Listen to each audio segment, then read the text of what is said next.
Morning class. Morning, ma'am. Bago tayo magsimula sa discussion natin, meron lang akong mga konting tayo na tanong sa inyo. Pwede ko kayong magbigay ka lang kung gaano kahalaga ang kontrato ng isang guro sa kanyang estudyante. Ma'am, Shane? Bilang estudyante po, mahalaga po yung magandang kontrato ng guro sa isang estudyante. Nakakatulong po ito para mabus ang aming confidence. At kung may dapat po yung estudyante sa isang guro is mahihirapan po siyang kumalang sa klase o makipag-engage siya maka-activity. Thank you. Thank you, Faye. Meron pa ba kayong ibang idea?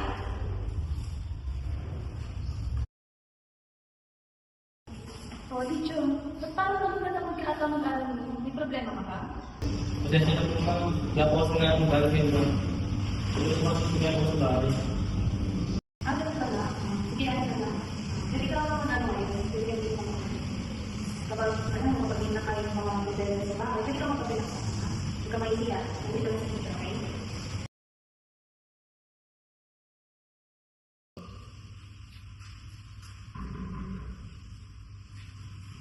Good morning po, ma'am. Pasensya po lang din ako. Buti na ako sa pag-victor. At bakit ka rin?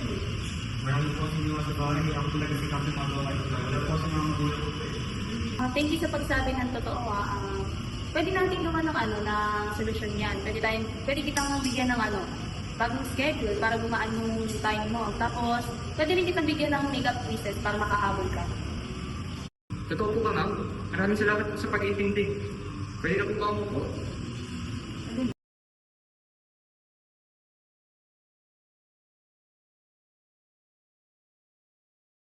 Makawalan mo sa iyo pagod ang distract yung dalawang mga araw. Lalo na ikaw, ganun. Kung may problema kayo kayo mo, hindi ang magsasabi na. Hindi ka na mag-wala kayo mo, okay? Okay po ba Thank you, ma'am.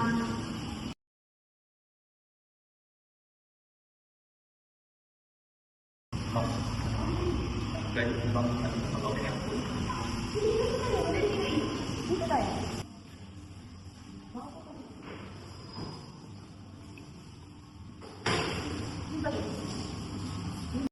Tuwan po ba rin yung ating kung ano po ba?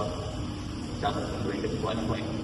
Nahiya po akong mag-task po na kamay, mag-retake ko kasi po ano. Nahiya po ako or natakot po ako na baka malipid po. Ganun ba yun? Okay lang naman magkamali. Party yan ng pagsagot. Nandito ka naman para matuto. Kung gusto mo, pwede naman kitang bigyan ng written participation para ma-build mo yung confidence mo. Okay ba yun? Salamat po na po po kasi. Siguro. Ibarat teacher na to, dahil sabi, pwede ka business mo mga ganun. Love, ano hindi mo kasi nasabi. Gusto ko na sa'yo sabihin na kakapi mo ako. Naiintindihan ko kung naiintindihan ko sa ating lesson. Pero gusto ko sabihin sa'yo na maaari naman natin pag-usapan yun. Gusto mo, mamaya yung break tayo mag-usap tayo.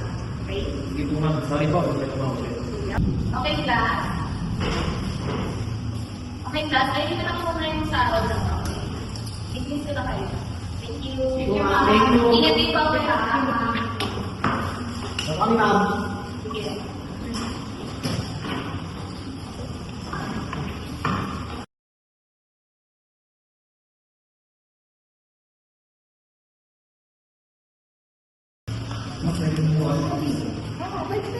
Pasensya na po sa abala, may ipapaalam lang po ako sa inyo. Titigil na po ako sa pag-aaral. Kasi po, hindi na po kaya na po sa mga magulang ng pag-aaral. Ganun ba? Nakakantong mo na marinig yan.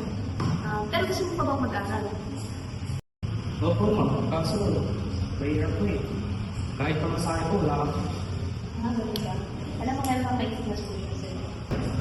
Ganun ba? Kakalang ko naman pero sa registration naman din ako kapag ganito na lang gawin natin. Pwede kitang bigyan ng modules na pwede mo sagutan sa bahay mo. Para sa ganun, hindi ka na mamamasaya pa kung ito. Lalapilin mo. Makatulong kami sa pamilya. Gusto ko sa itong tulungan kayo sa maliit na bagay. Okay ba yun sa'yo? Talaga po ba po? Kung gano'n po, maraming salamat po. Tatatuloy ko po itong isang utang na loob para sa inyo. Maraming salamat. Sige. Hindi ka sa pamilya. Thank you po. Sa puso ng isang tunay na guro, every student matters. Alam niya na kahit mahirap minsan, bawat bata ay may kakayahang magtagumpay. Sa gitna ng lahat ng challenges sa edukasyon ngayon, ang ethics at magandang pagtrato ng isang guro ang nagsisilbing ilaw, guiding not just students, but the entire community.